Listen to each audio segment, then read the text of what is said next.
Hello दोस्तों, नमस्कार। मैं जितेंद्र शर्मा। साइंस की टॉपिक अपन चल रहा था, केमिस्ट्री की बात कर रहे थे। अपन ने प्रीवियस क्लास में बात किया था कार्बन के अप्रूव की बात की थी। किसकी बात की थी? कार्बन के अप्रूव। अब कार्बन से संबंधित ही 2-3 टॉपिक और भी जिसको अपन क्लियर करेंगे। कार्बनिक, रासायनिक, कार्बनिक यौगिक की बात करेंगे। तो आज अपना जो टॉपिक होगा, मेन पॉइंट होगा, वो होगा हाइड्रोकार्बन की बात होगी। किसकी बात होगी?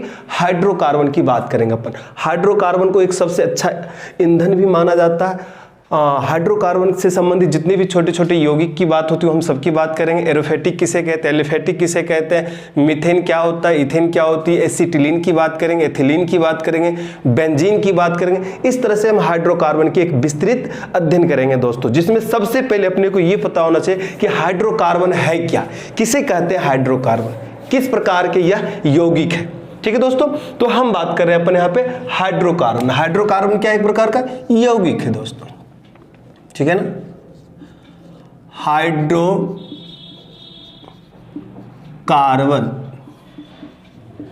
एक कार्बनिक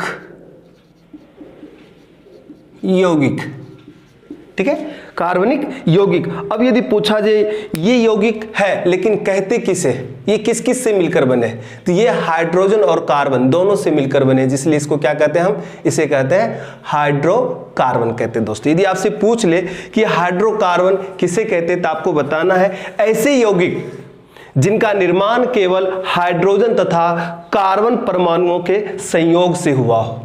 क्या कहा दोस्तों? ऐसे यौगिक जिनका निर्माण किससे हो?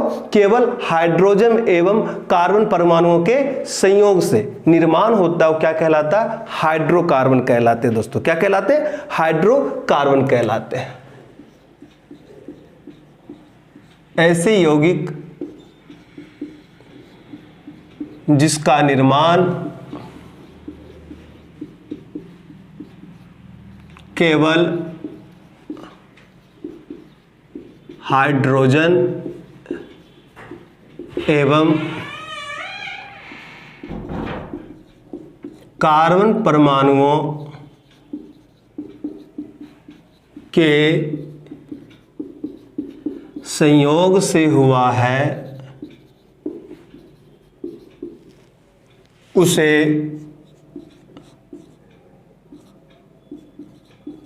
हाइड्रोकार्बन कहते हैं। क्या कहते हैं दोस्तों? हाइड्रोकार्बन कहते हैं। आपसे कोई पूछ ले तो आसानी से आपको इसको जवाब दे सकता है कि हाइड्रोकार्बन इसे हम कहते हैं। किसे कहते हैं?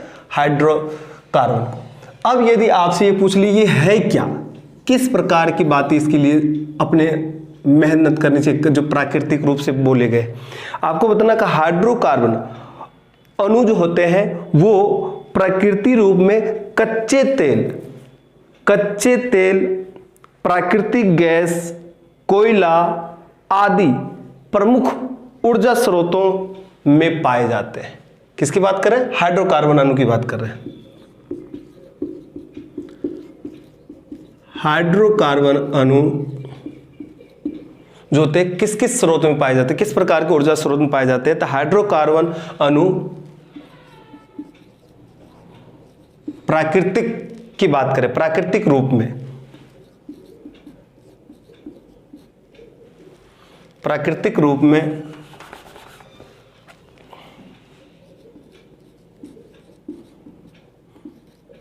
कच्चे तेल,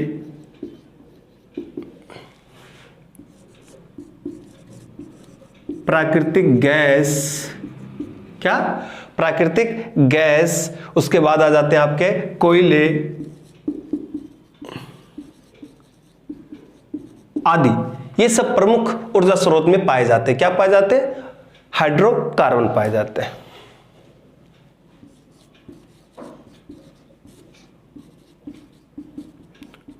ऊर्जा स्रोतों में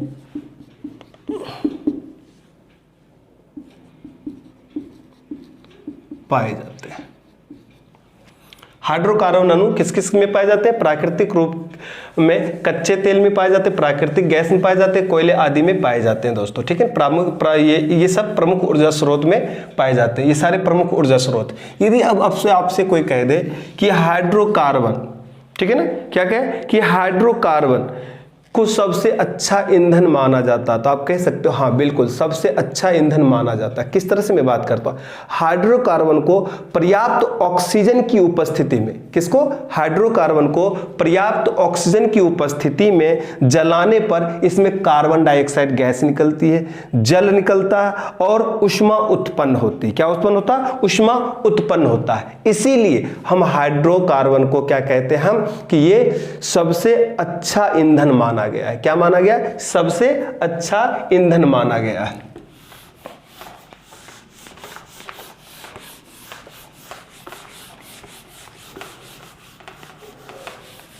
ठीक है, तो हाइड्रोकार्बन को ऑक्सीजन की उपस्थिति में जलाने पर कार्बन डाइऑक्साइड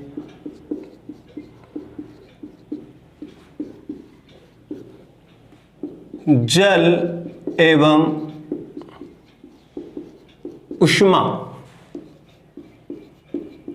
उत्पन्न होता है।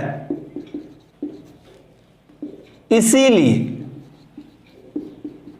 इसे हम क्या कहते हैं, इसीलिए हाँ ये सबसे अच्छा ईंधन माना जाता है। इसीलिए हाइड्रोकार्बन को सबसे अच्छा ईंधन माना जाता है, सबसे अच्छा ईंधन माना जाता है दोस्तों। अब यदि आपसे यदि कोई पूछ ले कि इनको कितने वर्गों में विभाजित किया गया है, कितने श्रेणी में विभाजित किया गया है, तो आप इनको आसानी से बता सकते हो। ठीक है ना, यदि आप इनकी परिभाषाओं के यदि हम दूसरे ढंग से भी देखे जाए तो हम दूसरे ढंग से भी हम इनको पढ़ सकते हैं कि किस तरह से हम परिभाषित कर सकते हैं। कभी कभी ये आता है कि मध्य सह संयोजक, क्या, कार्बन तथा हाइड्रोजन के मध्य सह संयोजक बंधन का निर्माण करता है। क्या करता है, बंधन का निर्माण करता है तथा कार्बन एवं हाइड्रोजन से निर्मित यौगिक क्या कहलाते हैं, हाइड्रोकार्बन कहलाते हैं। कभी कभी आपके ऐसे परिभाषा पूछ ले तो ये भी परिभाषा से डिनोट करते हैं हम हाइड्रोकार्बन को। हाइड्रोकार्बन के बारे में ऐसे भी कह सकता है कि कार्बन तथा हाइड्रोजन को मिलाकर कार्बन और हाइड्रोजन के मध्य सह संयोजक बनते हैं। क्या बनते हैं, सह संयोजक बंध का निर्माण होता है और कार्बन एवं हाइड्रोजन से निर्मित ये क्या कहलाते हैं, हाइड्रोकार्बन कहलाते हैं। तो हाइड्रोकार्बन की जो बात हुई अपन,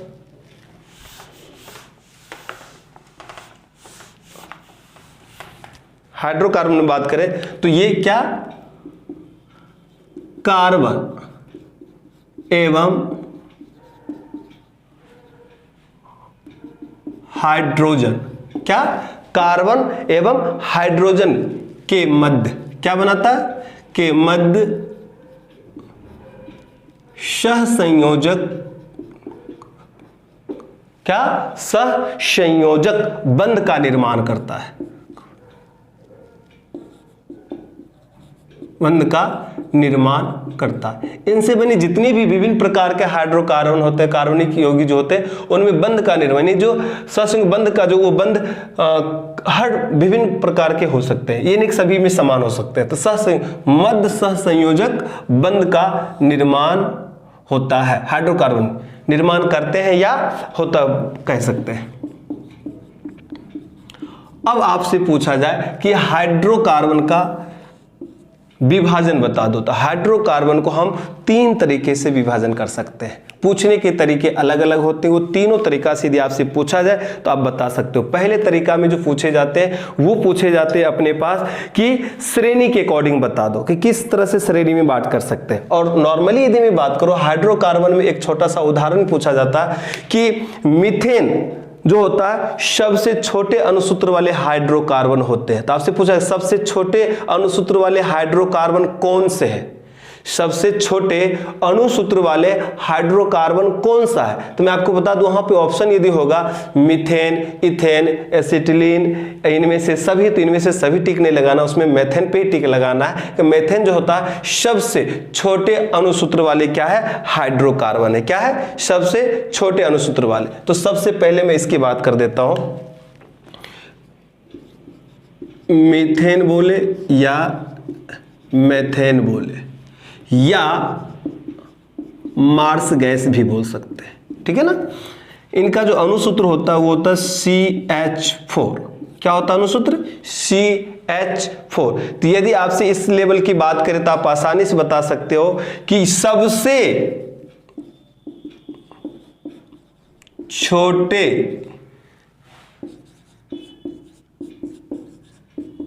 अणु, सबसे छोटे अणुसूत्र का हाइड्रोकार्बन है, का हाइड्रोकार्बन है कौन? मेथेन, ठीक है ना। इसके अलावा आपसे यदि पूछ लिया जाए इथेन भी होता है, उसके बाद कौन से आते हैं? प्रोपेन भी आते हैं, ठीक है ना, सबसे छोटे होते हैं। उसके बाद कौन से आते हैं? इथेन की बात करेंगे। इथेन, इथेन का सूत्र क्या होता है? C2H6, C2H6। इसके बाद आते हैं प्रोपेन, क्या? प्रोपेन। इस टाइप से इन सब की बात हो जाते हैं। किसकी बात कर रहे हैं? इथेन की बात कर रहे हैं। किसकी बात कर देंगे? प्रोपेन का सूत्र क्या होता है? C3H8। क्या होता है? C3H8।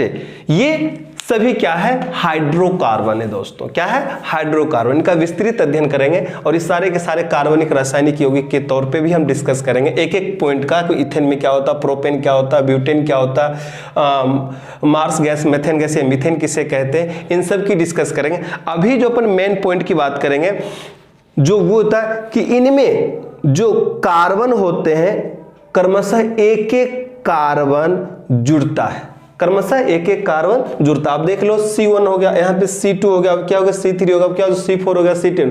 तो इन सब में क्या हो रहा है? कार्बन एक एक करके कार्बन जोड़ते हैं, ठीक है ना। क्रमशः एक एक करके कार्बन जुड़ते चले जाते हैं, वो हाइड्रोकार्बन की बात है। अब यदि आपसे कोई पूछ ले कि इनके हाइड्रोकार्बन को कितने श्रेणियों में बांटा गया है, तो हम इनको 3 तरीके से बताएंगे। किसी भी तरीके से आपसे पूछे तो आप इसको सॉल्व कर सकते हो। पहला, इनको 3 श्रेणियों में जो विभाजित किए जा सकते हैं वो है अपना सबसे पहले इथेन श्रेणी, दूसरा है एथिलीन श्रेणी और तीसरा है एसिटिलीन श्रेणी, ठीक है ना। कौन कौन सी श्रेणी की बात की? ये हाइड्रोकार्बन को मुख्यतः 3 श्रेणियों में विभाजित किया जा सकता है। कितने श्रेणी में? 3 श्रेणियों में विभाजित किया जा सकता है। पहले इथेन की श्रेणी हो गया, दूसरा एथिलीन की श्रेणी हो गई, तीसरा एसिटिलीन की श्रेणी होगी। अब इनके अलावा के और भी पूछे जाते हैं। यदि यहाँ पे ऑप्शन ना दिया हुआ कि हाइड्रोकार्बन को मुख्यतः 3 श्रेणी में विभाजित करिए और इनके अलावा आ जाए तो आप एल्केन भी बता सकते हो, एल्कीन भी बता सकते हो और एल्काइन भी बता सकते हो। और इनके बाद भी यदि दूसरे टाइप से पूछ लिया जाए, यदि ये चारों ऑप्शन, यदि वहां पे ये 2 प्रकार के ऑप्शन एल्केन, एल्कीन, एल्काइन, यदि ये भी ऑप्शन में नहीं है, इथेन, एथिलीन और एसिटिलीन ये भी अपने ऑप्शन में नहीं है, तो वहां पे जरूर इसी चीज को मतलब और अच्छी गहराई में यदि चला जाए, बेसिक कॉन्सेप्ट कैसे बात करें, आपके पास घुमाए नहीं आपको पेपर में, तो वहां पे पूछ सकता है कि जो हाइड्रोकार्बन को मुख्यतः 2 वर्गों में विभाजित किया गया है। हाइड्रोकार्बन को मुख्यतः 2 वर्गों में विभाजित किया गया। पहले को अपन क्या कहते हैं? एरोमेटिक और एलोफेटिक, ठीक है ना। तो एलिफेटिक की बात करेंगे और एरोमेटिक की बात करेंगे। इस तरह से 2 भागों में इनको हम क्या करते हैं? विभाजित कर देते हैं। तो हम यहाँ पे डिस्कस करेंगे तीनों की, ठीक है ना।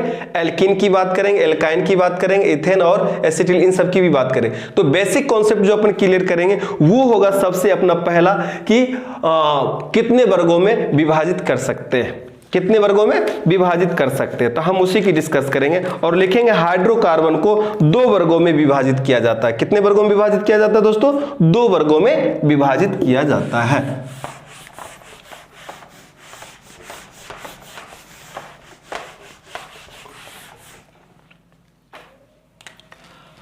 हाइड्रोकार्बन को 2 वर्गों में, हाइड्रोकार्बन को 2 वर्गों में विभाजित क्या किया जाता? 2 वर्गों में विभाजित किया जाता है।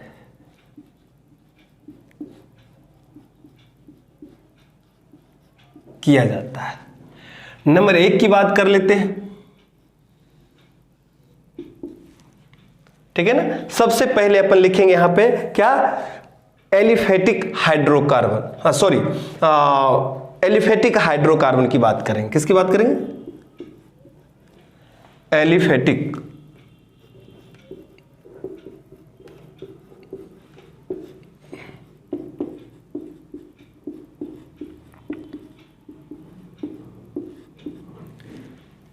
Aliphatic hydrocarbon. अब ये एलिफेटिक शब्द किससे बना है? सबसे पहले अपन ये डिस्कस करते हैं कि एलिफेटिक शब्द जो होता है वो किससे बना होता है, क्या होता है। एलिफेटिक शब्द की उत्पत्ति जो हुई है वो ग्रीक भाषा के एलिफोस शब्द से हुई है। किससे हुई? एलिफोस शब्द से।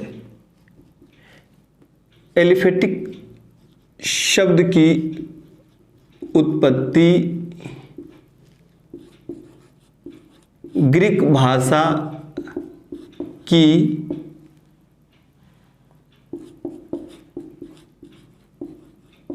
एलिफोस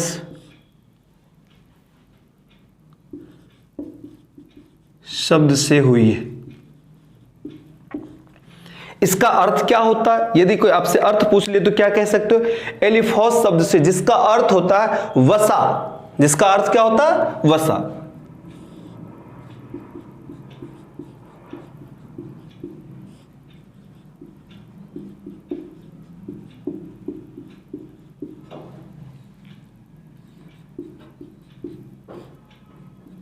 जिसका अर्थ क्या होता है? वसा की बात करते, फैट।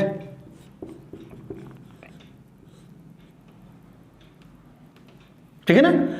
तो ये स्टेप्स है। एलिफेटिक हाइड्रोकार्बन दो वर्गों में विभाजित किया जाता है हाइड्रोकार्बन। पहले अपन ने बताया था एलिफेटिक हाइड्रोकार्बन। एलिफेटिक शब्द की जो उत्पत्ति हुई है वो ग्रीक भाषा की एलिफोस शब्द से हुई है। एलिफोस शब्द से हुई है, जिसका अर्थ क्या होता है? जिसका अर्थ होता है वसा। जिसका अर्थ क्या होता है? वसा। जैसे आपसे पूछ लिया जाए तो इनकी उत्पत्ति, इनका जन्मदाता कौन है, यह भी पूछा जाता है क्वेश्चन में कि एलिफेटिक यौगिकों का जन्मदाता माना जाता है। एलिफेटिक यौगिकों का जन्मदाता किसे मानते हैं? तो एलिफेटिक यौगिकों का जन्मदाता हम मेथेन को मानते हैं दोस्तों। किसको मानते हैं? मेथेन को, CH4। ठीक है ना? तो मीथेन को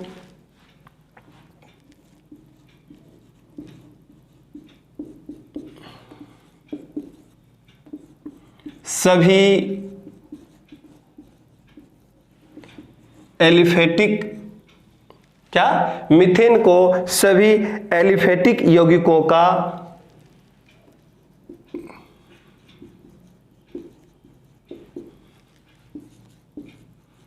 जन्मदाता माना जाता है।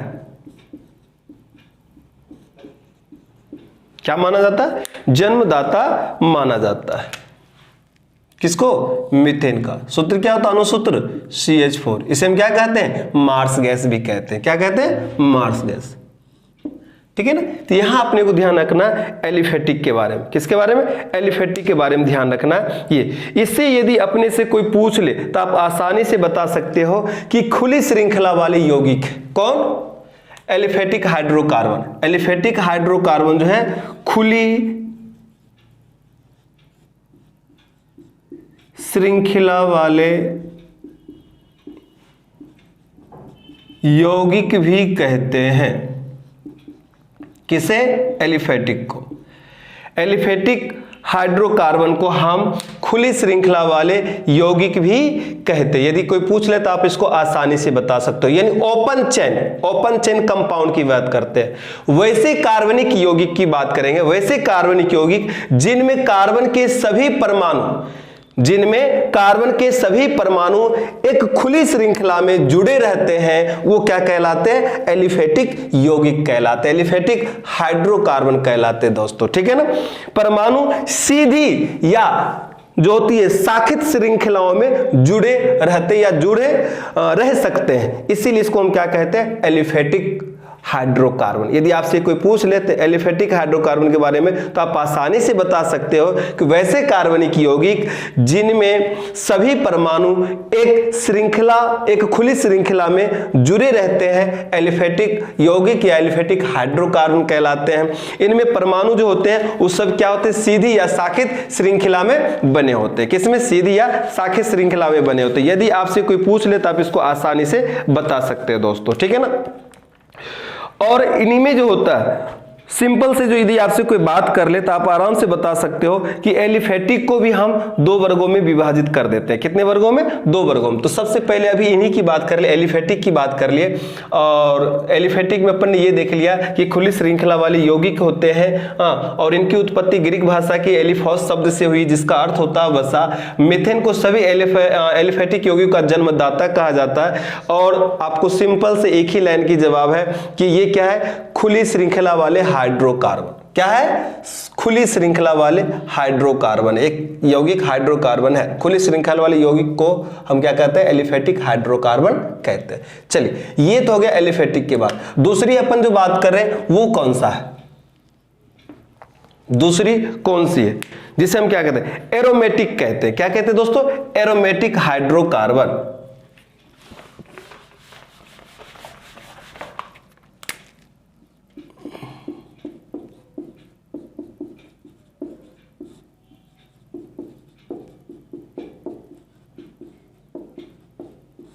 यानी बंद श्रृंखला वाले, क्या?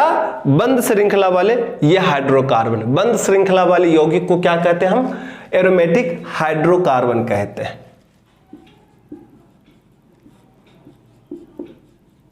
श्रृंखला वाले यौगिक को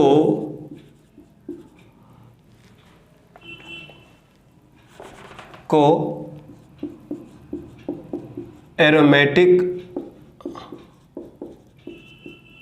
हाइड्रोकार्बन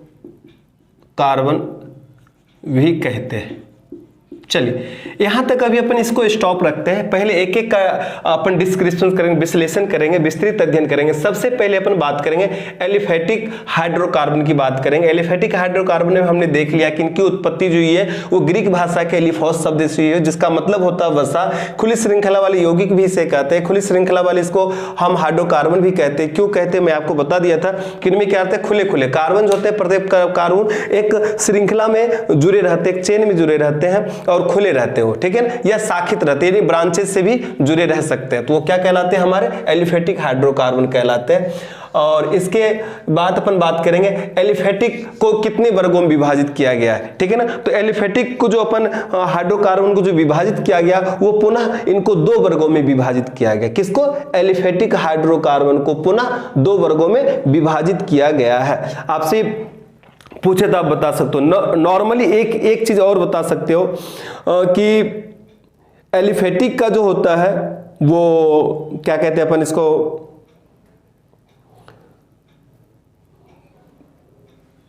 एलिफेटिक में कि ये कैसे होते हैं, तो आप इसको बता सकते हो कि एलिफेटिक हाइड्रोकार्बन होते हैं वो गंधहीन होते हैं। कैसे होते हैं? गंधहीन।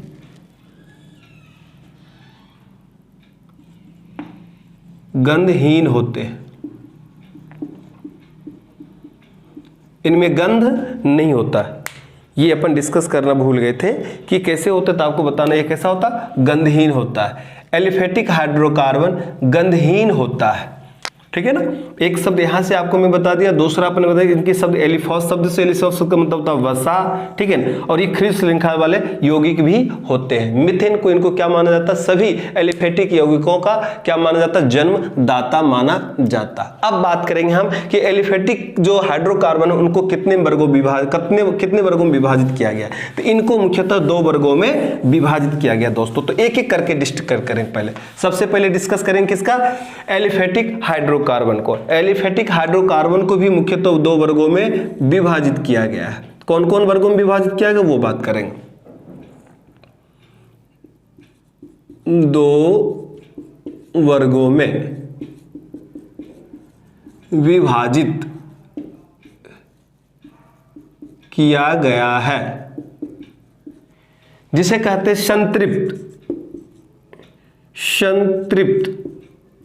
पहले को अपन कह सकते हैं संतृप्त हाइड्रोकार्बन। क्या कह सकते हैं? संतृप्त हाइड्रोकार्बन। संतृप्त हाइड्रोकार्बन यदि आप नहीं बोल सकते हो तो इसे आप कह सकते हो एल्केन। क्या कह सकते हो? एल्केन। यदि आपको एल्केन भी यहां लिखा हुआ नहीं आया तो आप इसको कह सकते हो पैराफिन। क्या कह सकते हो? पैराफिन कह सकते हो। पैराफिन, ठीक है ना।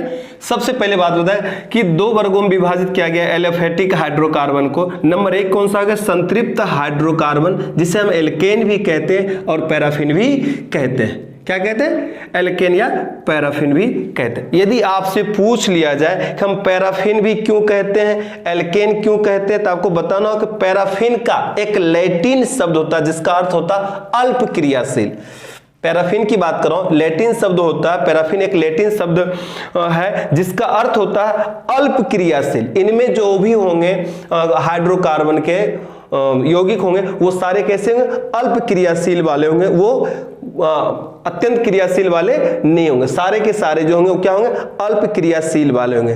क्योंकि मैं आपको बता दूं संतृप्त हाइड्रोकार्बन की क्रियाशीलता बहुत ही कम होती है, जिससे इसीलिए हम इन्हें क्या कहते हैं, हम पैराफिन भी कहते हैं। दोस्तों क्या कहता है, पैराफिन भी हम कहते हैं। यदि आपसे कोई पूछ लीजिए कि हम पैराफिन क्यों कहते हैं, तो आपको बताना है कि एलिफेटिक हाइड्रोकार्बन में जो होता है संतृप्त हाइड्रोकार्बन वाले जो भी अपने हाइड्रोकार्बन होते हैं संतृप्त, वो सारे के सारे में क्या होता है, क्रियाशील बहुत ही कम होता है। जिनमें क्रियाशील बहुत कम हो वो क्या कहलाएगा, पैराफिन कहलाएगा। दोस्तों क्या कहलाएगा, पैराफिन कहलाएगा। इसे हम क्या कहते हैं, एल्केन भी कहते हैं। संतृप्त हाइड्रोकार्बन को हम एल्केन या पैराफिन भी कहते हैं। पैराफिन का जो लैटिन शब्द होता है वो होता है अल्प क्रियाशील। इसका मतलब यह है कि संतृप्त हाइड्रोकार्बन में जो होता है वो क्रियाशील बहुत ही कम होती है, धीरे धीरे होती है, इसीलिए संतृप्त हाइड्रोकार्बन कहलाते हैं।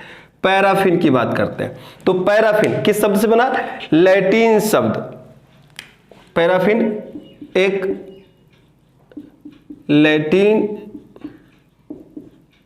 शब्द है जिसका अर्थ होता है अल्प क्रियाशील, यानी बहुत कम क्रियाशील। इसका मतलब यह हुआ दोस्तों कि जो संतृप्त हाइड्रोकार्बन है इसमें क्रियाशील, इसमें क्या बात करेंगे अपन, क्रियाशील की बात करेंगे। क्रियाशील बहुत कम होती है,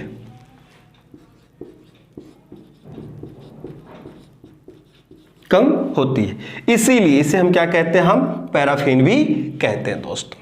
ठीक है, आगे यहाँ तक। और इसे हम एल्केन भी कहते हैं। अब एल्केन जो इनमें यदि आपसे कोई पूछ लिया जाए कि संतृप्त हाइड्रोकार्बन में जो एल्केन की बात करते हैं इनको किस तरह से डिनोट करें, इनका सूत्र क्या होता है, तो आप सूत्र भी बता सकते हो कि संतृप्त हाइड्रोकार्बन श्रेणी के सदस्य जो होते हैं उस सामान्य सूत्र उनको किस द्वारा सूचित करते हैं। ठीक है ना, चलिए इसको मैं मिटा देता हूं।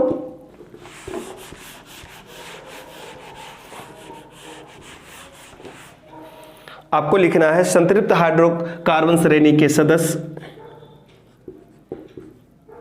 संतृप्त हाइड्रोकार्बन श्रेणी के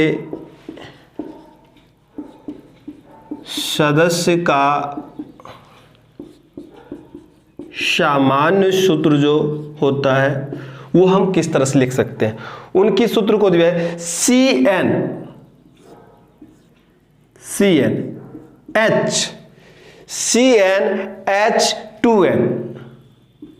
प्लस 2, ये इनका सूत्र होता है। आपसे पूछ लिया जाएगा संतृप्त हाइड्रोकार्बन को जो होते हैं निर्देशित करने के लिए उनका सामान्य सूत्र किस तरह से अपन लिखते हैं, तो आपको बताना CnH2n प्लस 2 से हम इसको क्या करते हैं, निर्देशित करते हैं। क्या करते हैं, निर्देशित करते हैं, या द्वारा सूचित भी किया जाता है, सूचित करते हैं।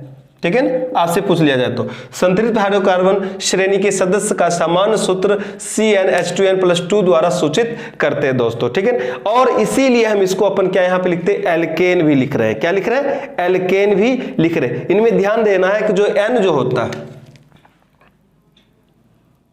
इस N की बात कर रहे हैं, इस N की बात करें, यदि आपको N के बारे में पूछ लिया जाए तो N कार्बन की संख्या को क्या करता है, सूचित करता है। किसको, N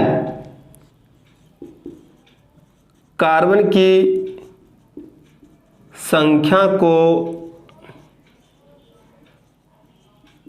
सूचित करता है। ठीक है ना, किसको सूचित करता है? कार्बन की संख्या को सूचित करता है। n का मान 1 से लेकर अनंत तक कुछ भी हो सकता है। ठीक है ना, n का मान 1 से लेकर अनंत तक कुछ भी हो सकता है। क्या हो सकता है? कुछ भी हो सकता है।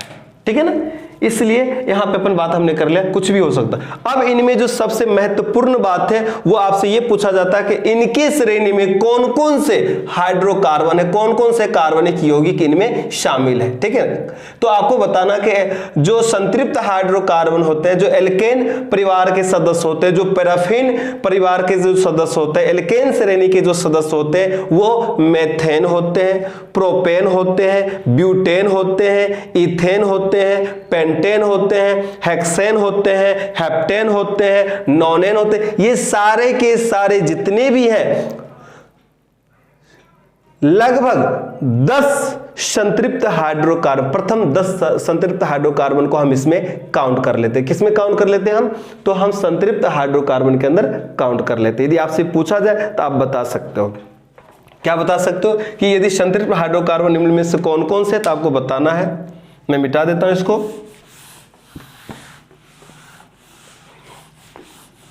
ठीक है ना,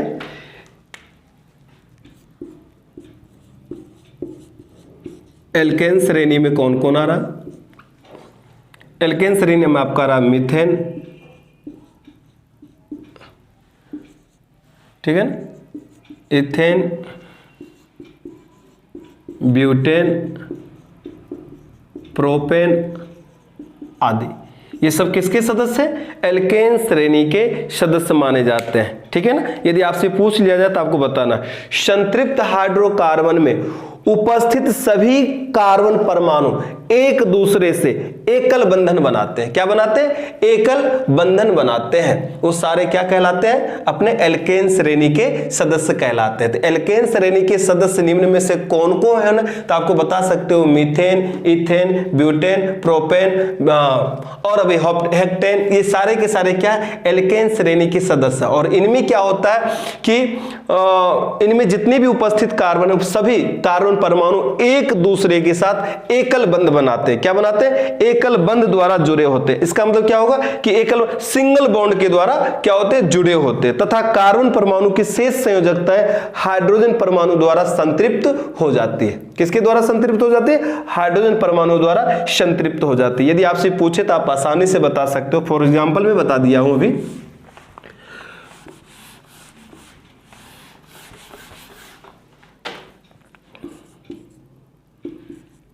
संतृप्त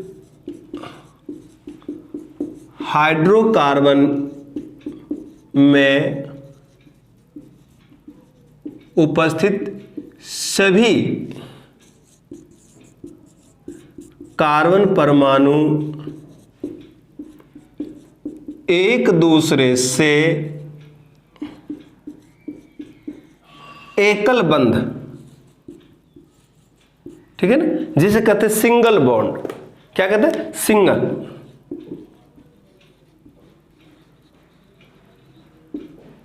बॉन्ड से जुड़े रहते हैं। क्या रहते हैं? जुड़े रहते हैं। तथा कार्बन परमाणु की शेष संयोजकताएं जो होते हैं वो हाइड्रोजन परमाणु द्वारा क्या होते हैं? संतृप्त होते हैं। तथा कार्बन परमाणु की शेष संयोजकताएं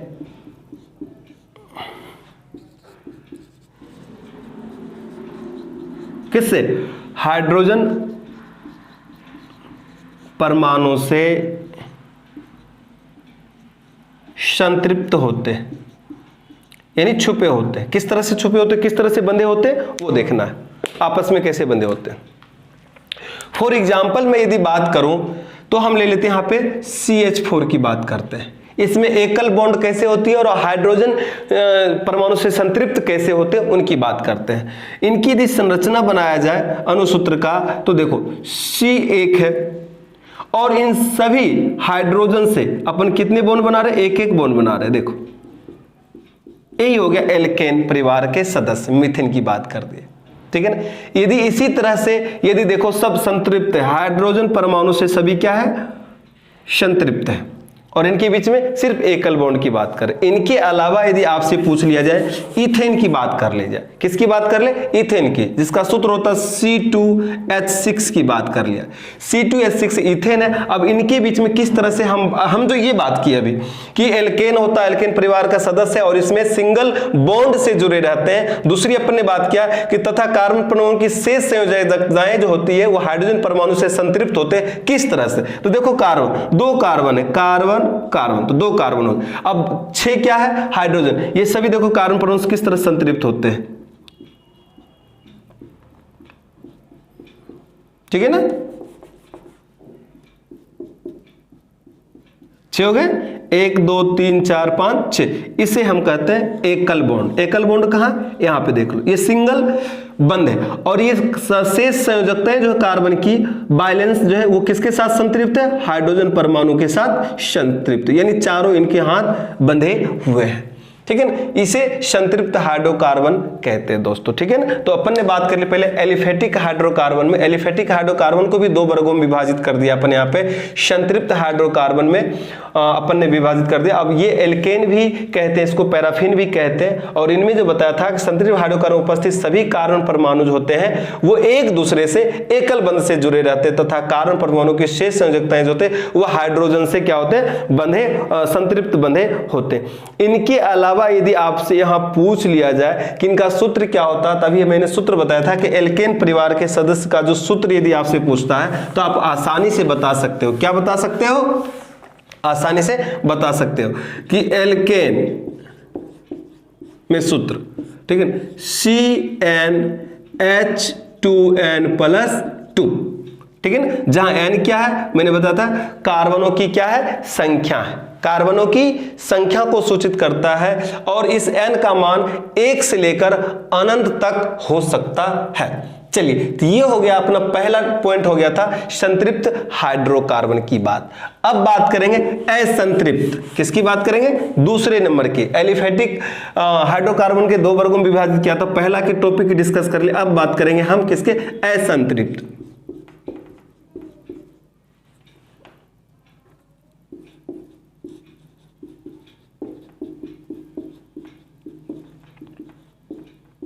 असंतृप्त हाइड्रोकार्बन। यदि असंतृप्त हाइड्रोकार्बन के बारे में पूछा जाए तो आप आसानी से बता सकते हो इसे हम क्या कहते हैं।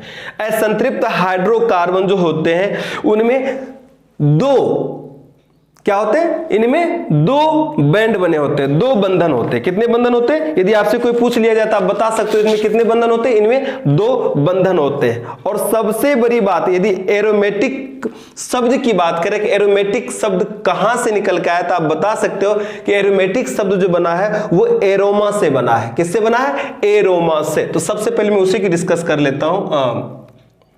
सॉरी, एलिफेटिक शब्द की बात कर रहे थे, दूसरे नंबर पे चले एरोमेटिक।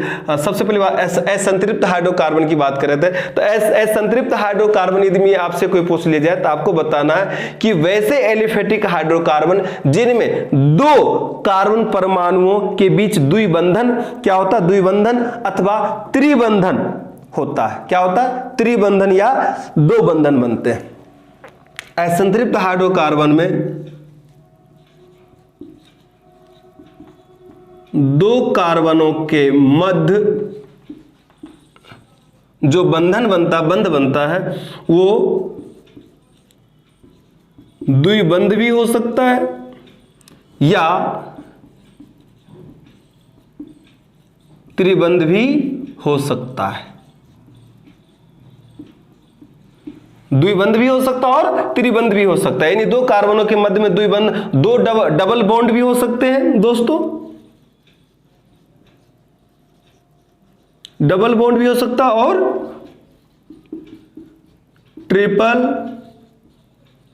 बॉन्ड भी हो सकता है। यदि आपसे पूछे तो आप आसानी से बता सकते हो कि डबल बॉन्ड भी हो सकता है और ट्रिपल बॉन्ड भी हो सकता है दोस्तों। तो ट्रिपल बॉन्ड की भी बात हो सकती है, इसीलिए इसको क्या कहते हैं हम, असंतृप्त कहते हैं। ट्रिपल बॉन्ड भी हो सकता है। तो दो असंतृप्त हाइड्रोकार्बन में दो कार्बन के मध्य जो होता है द्विबंध भी हो सकता है, त्रिबंध भी हो सकता है। जैसे अपन बात कर ले एथिलीन की बात कर ले और एसिटिलीन की बात कर ले, एथिलीन और एसिटिलीन। इसीलिए जो होता है इसको हम असंतृप्त हाइड्रोकार्बन कहते हैं। और असंतृप्त हाइड्रोकार्बन को भी हम दो वर्गों में विभाजित कर दिए हैं। कितने वर्गों में? दो वर्गों में विभाजित कर दिया है। पूछा जाए तो आप बता सकते हो कि असंतृप्त हाइड्रोकार्बन को भी पुनः दो वर्गों में विभाजित कर दिया। किसके कारण? और ये असंतृप्त क्यों है? क्योंकि इनमें दो कार्बनों के मध्य जो होते हैं द्विबंध डबल बॉन्ड बनाते से जुड़े होते हैं या ट्रिपल बॉन्ड से भी जुड़े हो सकते हैं। इसीलिए इसको हम क्या कहते हैं, असंतृप्त हाइड्रोकार्बन कहते हैं दोस्तों। इसीलिए इनको दो वर्गों में हम विभाजित भी कर देते हैं। कितने वर्गों में? दो। असंतृप्त को भी दो वर्गों में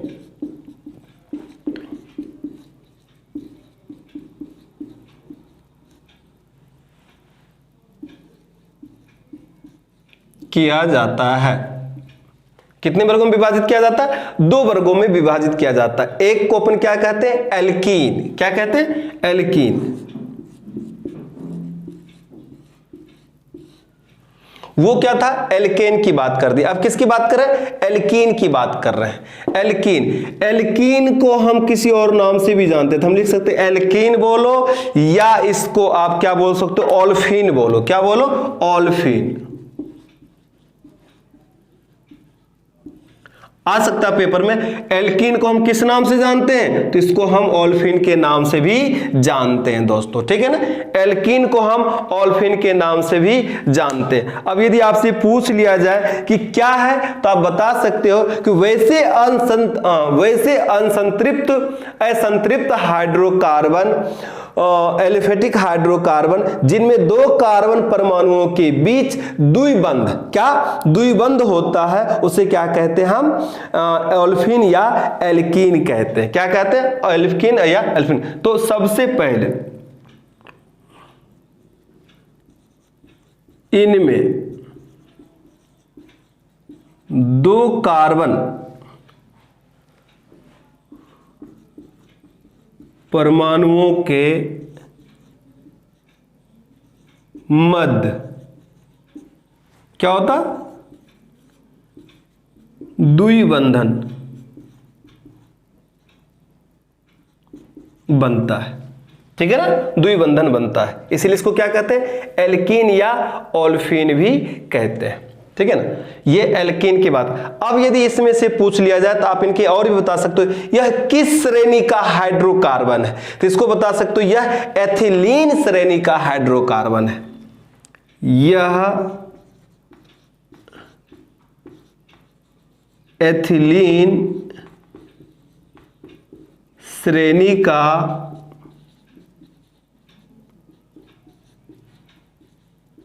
हाइड्रोकार्बन है। और यदि आपसे पूछा जाए संतृप्त, तो आप संतृप्त बता सकते हो इथेन, इथेन श्रेणी का हाइड्रोकार्बन है। किसकी बात कर रहे हैं? इथेन। संतृप्त की जब डिस्कस किया था तो संतृप्त पूछा जाए, संतृप्त हाइड्रोकार्बन किस श्रेणी का हाइड्रोकार्बन है, तो बता सकते हो संतृप्त हाइड्रोकार्बन जो है यह इथेन श्रेणी का, इथेन श्रेणी का हाइड्रोकार्बन है।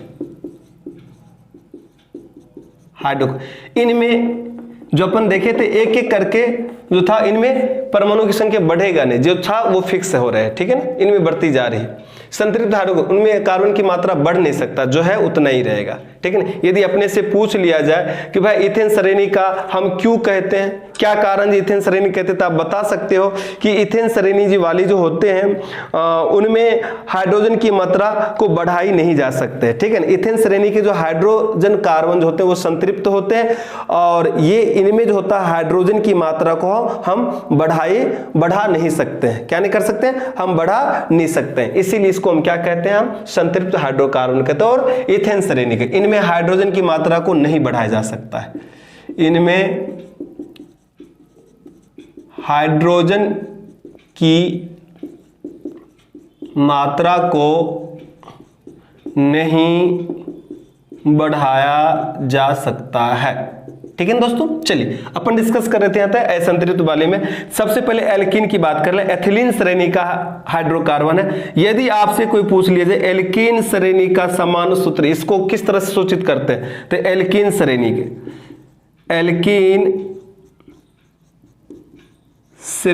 के सदस्य को निम्न सूत्रों से क्या किया जा सकता है, सूचित किया जा सकता है। सूचित किया जा सकता है। वो सामान्य सूत्र क्या है वो आपको बताना है। ठीक है ना। यदि पूछ लिया जाए सामान्य सूत्र क्या, तो आप आसानी से बता सकते हो कि इसका सामान्य सूत्र क्या होता है।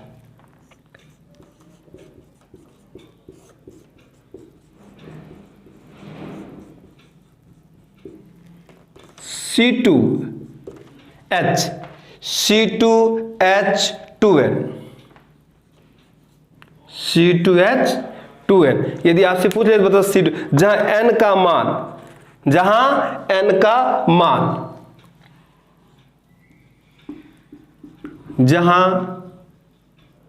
मान कहां से, 2 से, उसमें किससे ले रहे थे, 1, अब इसमें किससे लेंगे, 2। n का मान कम से कम 2 होता है, कम से कम 2 होता है। जहां n का मान कम से कम 2 होता है। यदि आपसे पूछ लिया जाए तो बताना कम से कम कितने होते हैं, 2 होते हैं दोस्तों।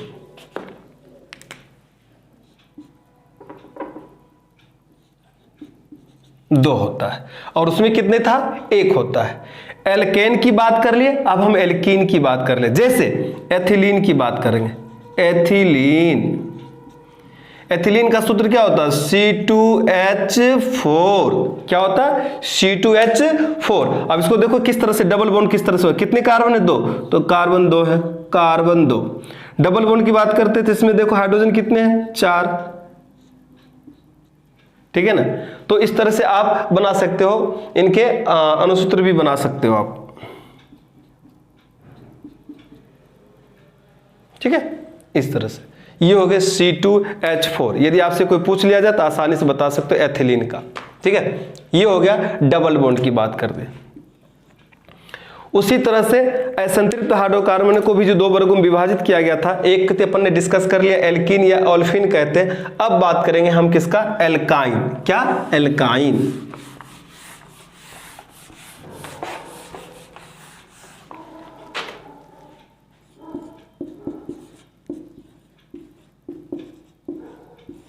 एल्काइन। यदि आपसे कोई पूछ लिया जाए कि एल्काइन को किसी और नाम से जानते तो आप बता सकते हो कि यह जो होता है इसे हम एसिटिलीन श्रेणी का हाइड्रोकार्बन भी कहते हैं। किसको, एल्काइन को। इसे एसिटिलीन श्रेणी का हाइड्रोकार्बन भी कहते हैं। अब एल्काइन में क्या होगा कि इनमें जो होगा प्रत्येक कार्बन जो होते हैं, कार्बन 2 कार्बनों के मध्य जो होगा उनमें कितने बनेंगे, ट्रिपल बॉन्ड बनेंगे। कितने, ट्रिपल बॉन्ड, यानी त्रिबंध बनेंगे। इसीलिए इसको क्या कहते हैं, एल्काइन। एल्काइन परिवार के सदस्य जो होते हैं वो किस श्रेणी में आते हैं, एसिटिलीन श्रेणी का हाइड्रोकार्बन भी कहते हैं इसको। और इनमें एल्काइन परिवार के सदस्य में जो इनका समान सूत्र होगा उनके माध्यम से देखे जाएंगे। तो एल्काइन में क्या होगा, त्रिबंध बनेंगे। कितने बनेंगे, त्रिबंध। यदि आपसे कोई पूछ लिया जाता आपको बना के त्रिबंध बनेंगे। कौन से बंध बनेंगे, त्रिबंध। एल्काइन में कार्बन परमाणुओं के मध्य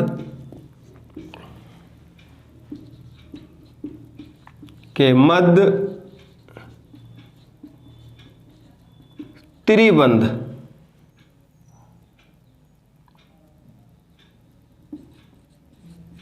से जुड़ा रहता है। ठीक है ना। अब एल्काइन का यदि सामान्य सूत्र पूछा जाए, इसका सामान्य सूत्र भी आप बता सकते हो। क्या? अब उसमें क्या था? 1, फिर दूसरे में क्या आ गया? 2, अब तीसरे में आपको यदि पूछ लिया जाए तो क्या बता सकते हो? माइनस कर देना है, CnH2n माइनस क्या। अब वहां पे माइनस क्या, तो आपको -2 लिखना। क्या लिखना? -2। ये हो गया किसका सूत्र? सामान्य सूत्र एल्काइन परिवार का। किसका? एल्काइन परिवार का सदस्य हो गया। इसीलिए हम इसको क्या कहते हैं? एसिटिलीन श्रेणी के हाइड्रोकार्बन कहते हैं। क्यों कहते हैं? एसिटिलीन श्रेणी का हाइड्रोकार्बन भी कहते हैं। क्यों कहते हैं? क्योंकि इनमें 2 कार्बन परमाणुओं के मध्य हो जाए वो त्रिबंध बनते हैं। दोस्तों क्या बनते हैं? त्रिबंध बनते हैं एसिटिलीन। इसीलिए इसको आपको यदि एसिटिलीन बात करें या एथाइन की बात कर सकते हैं। जैसे इसका उदाहरण यदि देख लिया जाए तो एसिटिलीन या एथाइन, जिसका सूत्र क्या होता है दोस्तों? जिसका सूत्र होता है C2H2 और H2। अब देखिए इसमें किस तरह से अणुसूत्र को हम संरचना में तब्दील करते हैं। C डबल है तो इसमें ट्रिपल बॉन्ड बनेगी, और H कितने? 2, तो 2। ये हो गए अपना इनका त्रिबंध। तो सबसे ज्यादा पूछा जाता है इनका ये सामान्य सूत्र के बारे में, कौन सदस्य किसके हैं। तो इस तरह से देख लिया हमने हाइड्रोकार्बन के 3 श्रेणी होते हैं। इथेन का श्रेणी जो संतृप्त हाइड्रोकार्बन के अंतर्गत आते हैं, और एथिलीन का श्रेणी जो असंतृप्त हाइड्रोकार्बन के अंतर्गत आते हैं, और एसिटिलीन श्रेणी हाइड्रोकार्बन वो भी असंतृप्त हाइड्रोकार्बन के तहत आते हैं। यदि जब सिंगल बॉन्ड बनाएंगे तो वो कहलाएंगे संतृप्त हाइड्रोकार्बन, और डबल बॉन्ड और ट्रिपल बॉन्ड बनाएंगे तो वो क्या कहलाएंगे? असंतृप्त हाइड्रोकार्बन। असंतृप्त हाइड्रोकार्बन को भी हमने 2 वर्गों में विभाजित कर दिया। पहला कौन सा था अपने पास? एल्कीन, और दूसरा था एल्काइन। और यदि उसमें बात किया जाए तो उसमें बताना क्या अपना कौन सा था? एल्के। ठीक है ना? इस तरह से अपन ने अभी सिर्फ एलिफेटिक हाइड्रोकार्बन की डिस्कस किया। दोस्तों नेक्स्ट क्लास में हम अपन डिस्कस करेंगे एरोमेटिक हाइड्रोकार्बन की बात करेंगे। किसकी बात करेंगे? एरोमेटिक हाइड्रोकार्बन की बात करेंगे। और फिर आगे अपन चलेंगे तो उसमें बात करेंगे कार्बनिक रासायनिक यौगिक। कार्बन के रासायनिक यौगिक जो भिन्न होते हैं, लगभग देखा जाए तो 10 लाख कार्बन यौगिक हैं जिनका हमें कहीं न कहीं किसी न किसी रूप से अपन दैनिक जीवन में प्रयोग करते हैं। लेकिन अपन एक एक करके डिस्कस करेंगे और मुख्य रूप से डिस्कस करेंगे और टॉपिक वाइज डिस्कस करेंगे। कहीं ना कहीं एक टॉपिक बना देते हैं, जैसे जितने भी अम्ल होते हैं वो भी कार्बनिक यौगिक है, तो उनको एक टॉपिक में अपन पढ़ लेंगे, अम्ल क्षार के अंतर्गत पढ़ लेंगे। तो ऐसे डिस्कस ना करके जो नॉर्मली इसमें देखा जाएगा उन्हीं की डिस्कस करेंगे। जैसे ईस्टर की बात करेंगे, ईथर की बात कर दिए, CFC क्लोरोफ्लोरोकार्बन की बात कर लेंगे, फ्रियोन की बात, ये इस छोटे जो कार्बनिक यौगिक है इनकी अपन डिस्कस करेंगे नेक्स्ट क्लास में। अभी अपन जो डिस्कस किया वो डिस्कस किया कि हाइड्रोकार्बन को 2 वर्गों में विभाजित किया जाता। पहला था एलोफेटिक हाइड्रोकार्बन, दूसरा है एरोमेटिक हाइड्रोकार्बन। एलोफेटिक हाइड्रोकार्बन के अंदर से हमने ये सारे डिस्कस कर लिए। अब बात करेंगे हम एरोमेटिक हाइड्रोकार्बन। तो चलिए दोस्तों नेक्स्ट क्लास में हम बात करते हैं एरोमेटिक की। तब तक के लिए राम राम।